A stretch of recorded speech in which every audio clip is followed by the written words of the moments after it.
Hello everyone, this is Dr. Sushma Sarala, consulting homeopath at Fidicus Homeopathy.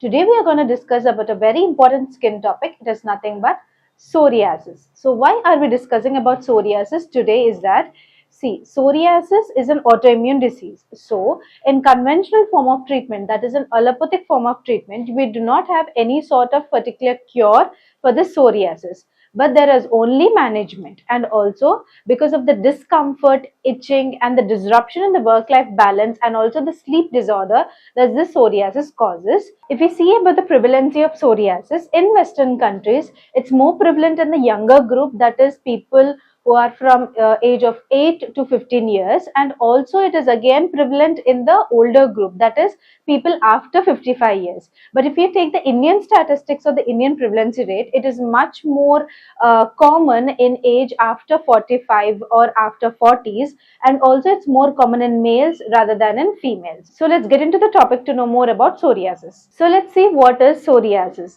Psoriasis is a skin disease that causes rash as well as patches. As you can see the psoriasis is characteristically having, if you can see in the picture, this silvery scale appearance. This is the characteristic and the common feature of psoriasis. See, this is the differentiating feature between this and as well as eczema.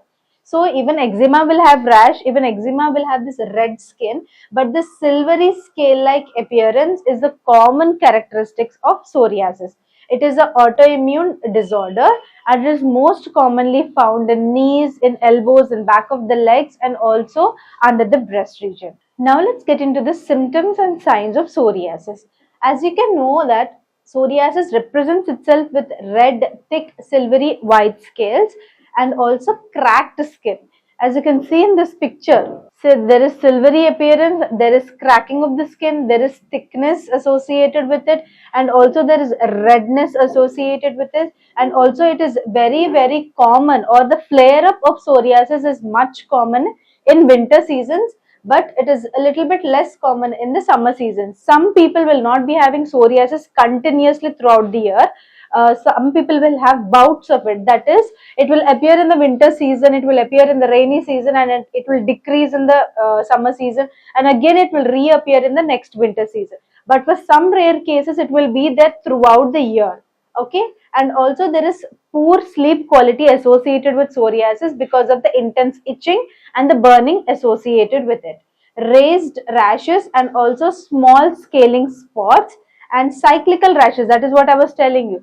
See, in certain section of people, some people may have or may experience psoriasis in the summer, but it is very rare. People mostly experience the psoriasis symptoms worsening during the winter season. Now let's get into the investigations part of psoriasis. So after you have been diagnosed with psoriasis, first if you have any sort of cracks or ridges or the scaly appearance, after consultation with a doctor, they will ask you for investigations, and the primary one being the skin biopsy.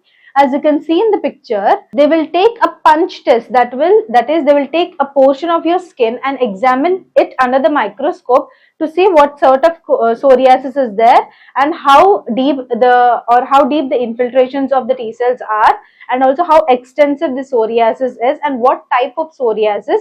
We can all confirm this with the skin biopsy. And the next is being power Doppler sonography. What is this power Doppler sonography is that, see, under the ultrasonography, they will see the blood vessels, how the blood vessel flow is, and what sort of extent it is there, and also if it is associated with psoriatic arthritis or if there is any inflammation associated with. All these other features under the skin can be seen through power Doppler sonography.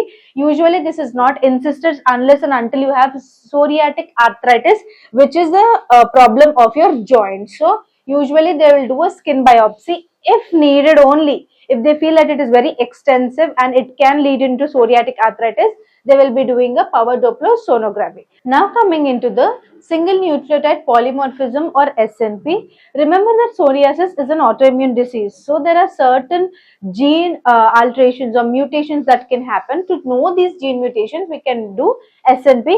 Usually when people are suffering from psoriasis in India, we advise skin biopsy. But in Western countries, they also do this SNP on a regular basis to see what kind of genetic mutations they have, and also if the further generations will get it. Now let's get into the structure and function of the skin to know more about the psoriasis and which layer of the skin it affects. As you all know, this is the skin structure, and this is the epidermis layer, and this is the dermis layer, and this is the hypodermis layer. The epidermis layer has dead skin cells, and it also does not have blood supply on its own. So blood from the dermis and the nutrition will move up to hydrate, to provide nutrition to the epidermal layer, and also epidermal layer will protect us from the external surfaces. So it acts as a barrier, and also this dermis layer will have blood vessels, it will have the oil secretion glands and all the other stuff. And the hypodermis layer is the subcutaneous layer which has the fat cells. So in psoriasis, which layer is affected? The epidermis layer is affected in the psoriasis. So what happens in the epidermis layer and how this epidermis layer is being affected, we will be learning in the body changes part. Now let's get into the risk factors for psoriasis. The primary, the most common and the most prevalent one is the family history. For example, if your grandmother or grandfather, paternal or maternal, mother or father, your sisters or your siblings are suffering from psoriasis, then you have a higher risk of developing psoriasis under certain conditions. Usually people who have family history do have a higher risk, and also the risk will get more, and that means you will get more prevalent for psoriasis under these circumstances, like certain medications. For example, you are using a lot of corticosteroids and you are suddenly stopping these corticosteroids. People who are using medications for hypertension, that is high BP, if they stop these medications, or if they are using medications from a longer period of time, from a very young age, if they are prone to infections, if you are having low immunity and you are continuously being affected, you are having low immunity and you are prone to infections, injuries, if you have any sort of cuts, if you have any sort of a little bit of burn also, that can also trigger a psoriasis or a psoriasis plaque in the body, and this is called as Koebner phenomenon. Environmental factors, being exposed to a lot of chemicals, and also obesity can also lead into or have a higher risk. This section of people will have a higher risk of developing psoriasis. Causes, as we have already discussed, a family history, that is the genetic history, mother, father, maternal, paternal, siblings having psoriasis, there can be a higher chance that you will be also suffering from psoriasis. Stress, see, nowadays usually psoriasis was not prevalent in India, it was much more prevalent in the western states because of the diet changes or the amount of food that they consume, the stress that they used to have. But because of the more urbanization that India is going on, we are seeing a rise in the psoriasis cases. Why is there a rise in the psoriasis cases? Is because of stress. People who are having improper lifestyle, improper sleep cycle, people are having a family history are more prone to psoriasis. Even if you have like improper work-life balance and you're stressed out for a longer period of time, a small cut on the skin, a small cream, even which does not have any sort of side effects, can also trigger psoriasis. So remember, the stress is the main component, especially for the Indian population, for the growing cases of psoriasis. Weather changes and also infections, having low immunity continuously under infections can also lead into psoriasis. And skin injuries, we have discussed, cuts, abrasion, wounds or burns, if you're under stress, can cause psoriasis. And in some people, these burns or these cuts can form keloids, that is hypertrophic scars as well, especially under stress. So stress is the main component along with the genetic factor. Now let's get into the body changes part of psoriasis. So what happens in the skin layer, especially in the epidermis, when there is a psoriatic attack? As you can see in the picture here clearly, this is the epidermis layer. As you can see, there is a bump here, that is hyperproliferation or increased proliferation. So what is proliferation? Multiplied cell division or a pile-up of skin cells because of the division. So why is this hyperproliferation of the keratinocytes? The skin cells in the epidermis are called as keratinocytes. And why is this happening is that, see, it can be a cut, an wound, an abrasion, a skin treatment that is going on, or a skin cream that you are applying. certain things can trigger certain allergies, okay, and the body will fight these allergies through the WBCs, to the T cells and to the B cells also. So what happens here in psoriasis is that after a trigger, it can be any sort of trigger, there is an inflammatory response. What is inflammatory response is that whenever there is an allergen near the skin, the body will undergo inflammatory changes. That is, first the blood vessels which are carrying blood will dilate, so that more amount of fighter cells can come and fight the area, okay, and this dilatation will cause redness in the area and also warmth. For example, if you have inflammation here, if you touch it, it will be a little bit warm, it will be a little bit red. And also this T cells are the problem here in this psoriasis. Usually what happens is this T cells should fight the allergen, but it can cause this T cells, because of the mutations in the genetic DNA, these T cells can cause hyperproliferation of the keratinocytes, or these keratinocytes can start becoming or dividing more. If this can take 1 week to 3 weeks for this pile up of the skin tissue, but in psoriasis, because of the activation of the T cells, it can take just 1 day or 2 days for this whole proliferation to cause. For example, if you're taking a keratinocyte and it is dividing and it is coming up to the epidermis layer, it can take, for the dead skin cells build up, to take 28 days. Sometimes it can take 2 to 3 to 4 weeks. But in psoriasis, what is happening is that because of the hyper proliferation, this cycle which should happen in the 28 days is happening in 1 or 2 days. That is why you will have this silvery, scaly, red, inflamed, plagular appearance in the psoriasis. The proper mechanisms, this is the pinpoint thing that is causing psoriasis, that proliferation mechanism or that pathological outline is not there. This is just how a simple hypothesis of how it will happen. So we do not know the exact pathophysiology of psoriasis, but people or the scientists feel that this is what is going on in the body. Now let's get into the types of psoriasis. The first kind of psoriasis, as you can see in the picture, this one is called as plague psoriasis. If we take 10 cases of psoriasis, 8 cases of psoriasis will either be guttate or plague. See, guttate psoriasis can also turn into plaguear psoriasis. First, we'll discuss about the plaguear psoriasis. This psoriasis usually appears on the trunk region, in the elbows, and also in the folds in certain section of people. Usually, it appears in the trunk region, and you can see this patches.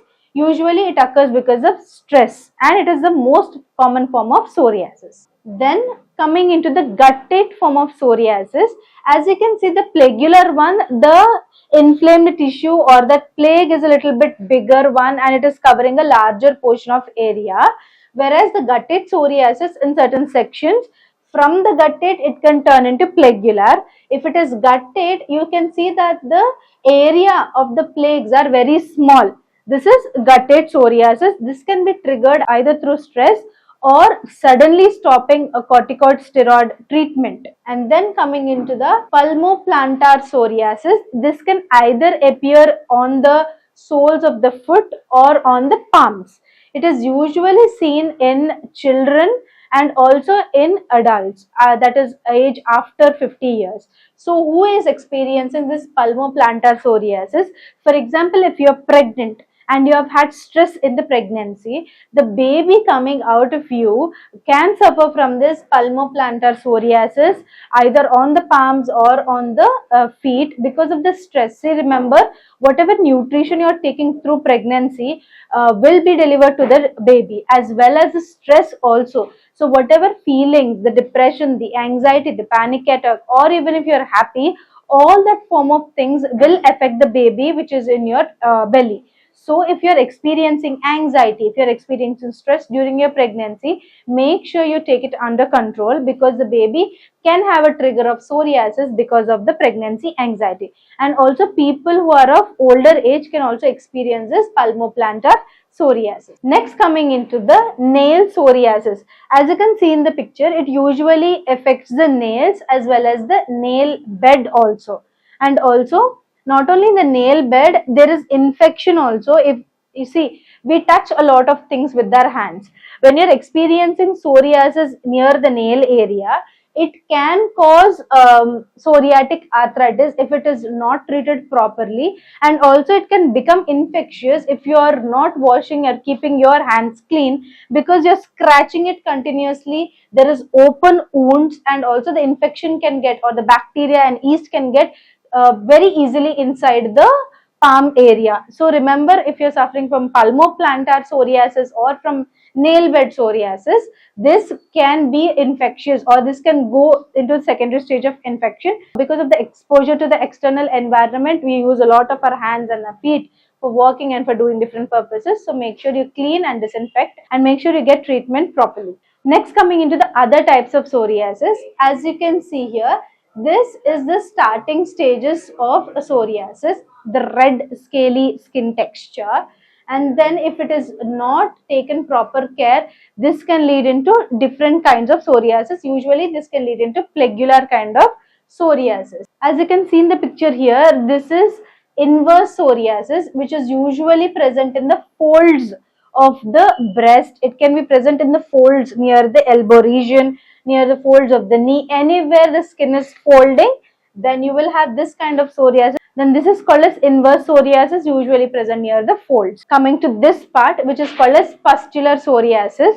See, this is not infection, this is just psoriasis which has pus in it. If not taken proper care, it can spread to the whole body, and also this can lead into infection, secondary infections also. So this pustular kind of psoriasis can be present usually on the limbs or on the hands, and even on the face, and in the lesser parts like trunk. Coming to scalp psoriasis, many people who are under stress, especially men, are more prone to this scalp psoriasis. Many people in the starting stage of the psoriasis feel that it is dandruff, and they take a lot of dandruff treatment, but that will also trigger or make this process run faster into psoriasis. So if you're suffering from itchy scalp, and if you're suffering from plaques which are silvery, and also if you're under certain stress, make sure that you're you differentiate if it is scalp psoriasis or if it is dandruff by consulting the doctor immediately. As I've discussed in the picture, I told you that this is the starting stages of psoriasis, and if not treated properly,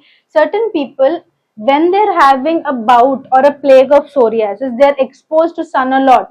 The sun can trigger into erythrodermic psoriasis. See, remember, you can get proper vitamin D by exposure to sun either in the early morning or in the evening, but you're being exposed or sunburnt, then you can go into a state called as erythrodermic psoriasis, which can cause higher heart rate. You can have palpitation, that is, you can hear your heart rate, and also this is a widespread phenomenon. It can occur because of sunburn or because of higher use of corticosteroids. It can spread to the whole body. There will be severe itching, there will be severe burning, and also there will be disturbed or no sleep at all because of the severe itching associated with it. So if you are suffering from psoriasis, make sure that you do not go directly into the sun without proper physical measures like an umbrella, hat, or a covering. Next, coming into the conventional treatment part for psoriasis. See, whenever you are diagnosed with psoriasis, the allopathic form of treatment or the western form of treatment, the primary thing that they do is, see, everyone knows, like even if you type it in the Google, everyone will be telling you that there is no proper cure for psoriasis in allopathic form of treatment or in this western form of treatment. So what they do to manage the case, first thing is giving corticosteroids. As I already told you, certain people will have an inflammation or a trigger because of this corticosteroids.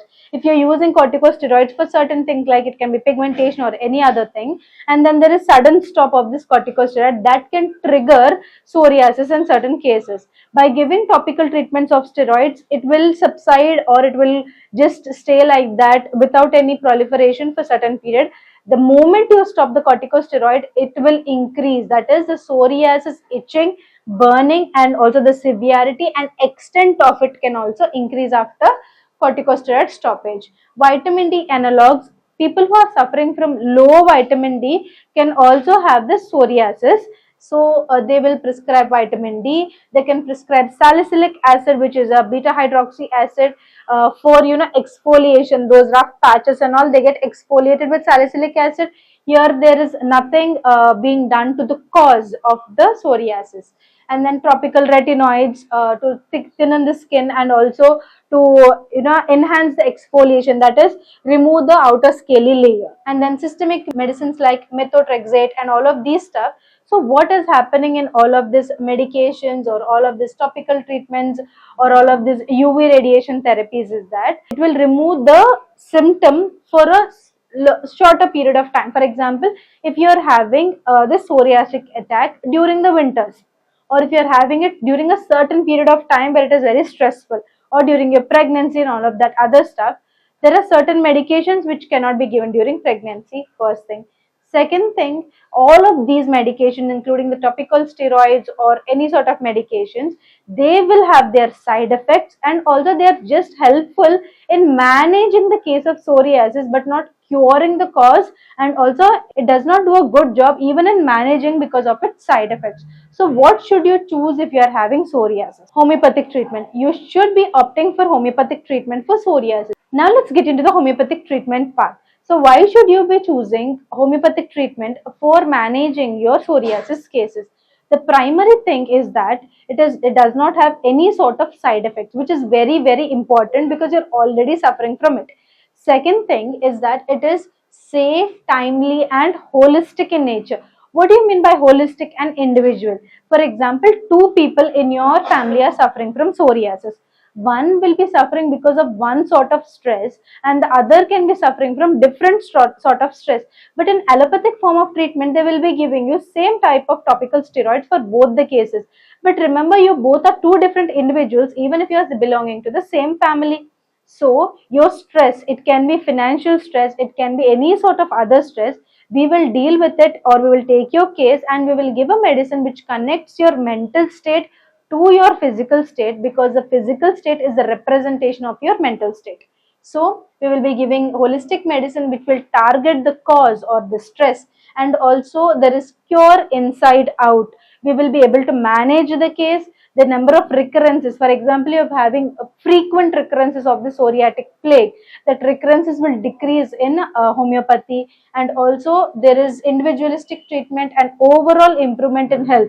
Your immunity will be improved, your itching will decrease, the burning will decrease, the plagues will decrease without any side effects. We will be able to prevent further recurrences if you're taking treatment on time, and also we will be able to relieve the present cases of psoriasis. What are the precautions you need to follow if you're suffering from psoriasis? Remember, the psoriasis is all about the triggers. It's about family history and it is about stress. So managing your stress is the primary thing. See, for example, if you have a family history and you're under stress, you're under high risk. So if you're having a family history, you cannot do anything about it. What you can do is managing your stress. Try to do medication, try to do yoga, try to do stretching or any sort of exercise that will calm down the stress. And make sure you're not going directly into the sun. Try having physical barriers like an umbrella, a hat or a scarf if you're going directly into the sun. And also if you're having very allergic or reactive skin, try avoiding sunscreens which have a lot of chemicals in it. So, and also make your healthy routine, that is improve your diet by taking a lot of vitamin C, that is kiwi, oranges, it can be guava, it can be lemon. Take a lot of vitamin C so that even if there is a wound, even if there is a trigger, the body will be able to handle this wound healing properly. And also try avoiding swimming pools, try avoiding beach baths, and also try avoiding wearing synthetic clothes. Wear cotton or natural form of fibers. And also drink a lot of water. Make sure you moisturize your skin, and also use squalane oil. See, squalane oil is the most form of natural oil which resembles the oil in the skin. So by applying squalane oil directly on your skin for a longer period of time, if you're suffering from psoriasis, can relieve the symptoms to a greater extent. So what happens if you're neglecting this psoriasis? Remember, if you're neglecting the psoriasis, you're not taking any precautionary methods, you're not consulting a doctor. First of all, you do not know what kind of psoriasis it is and what are the triggers of it. And also, you do not know if it is psoriasis or eczema or any other disease. So first you have to get it diagnosed. And even after diagnosis, if you're not taking proper care of it, it can lead into psoriatic arthritis, and also it can affect your mental health because of the improper sleep patterns, because of the increased itching. It can cause work-life disruption. It can cause systemic health concerns because it is an autoimmune disease. It can trigger other autoimmune diseases as well. And also it can cause untreated psoriasis, can cause a lot of flare-ups. For example, if you're suffering from a guttate psoriasis here, you have not taken any care, you're going directly into the sun, you're not drinking enough of water, no vitamin C, no proper food, improper lifestyle and stress, this guttate psoriasis, which is a smaller plaque, can turn into a plagular psoriasis, which is larger flaky skin, and also it can spread to the whole body also. So make sure you take doctor treatment as soon as possible. Coming to the consultation part. Say if you're suffering from psoriasis, eczema, any other skin diseases, you're looking for proper cure, and also you're looking for a good, better form of treatment, then you should be consulting Fidicus Homeopathy. So in Fidicus Homeopathy, we have in-person consultation and also online consultation. If you're staying near the nearest branch of Fidicus, we would advise you to come in person and consult us.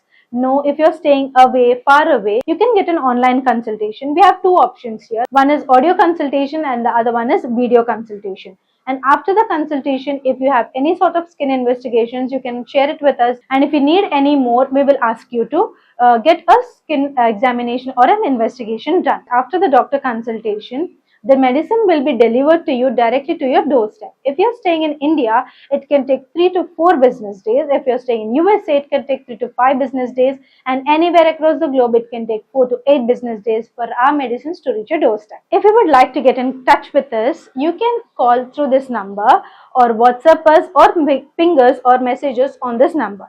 If you would like to know more about Fidicus Homeopathy, you can check our website www.fidicus.com. If you are suffering from psoriasis or any other skin diseases, if you're looking for top sort of treatment, you're looking for a proper cure, doctors who will treat you properly, then you should opt for Fidicus Homeopathy. Why should you opt for Fidicus Homeopathy? Because it stands for highest chance of health. Here, because they are already treating patients who are suffering from psoriasis and other skin diseases, and the success rate is really good. We have high success rates, the transparent treatment, there's no gray area between the patient and the doctor, and also the personal care here at Fidicus, that is if you're having any sort of myths, any sort of doubts, what about doubts about your prognosis, all of this will be educated, and also the personal care is really good in Fidicus. So if you want to opt for cure, opt for Fidicus Homeopathy. Thank you.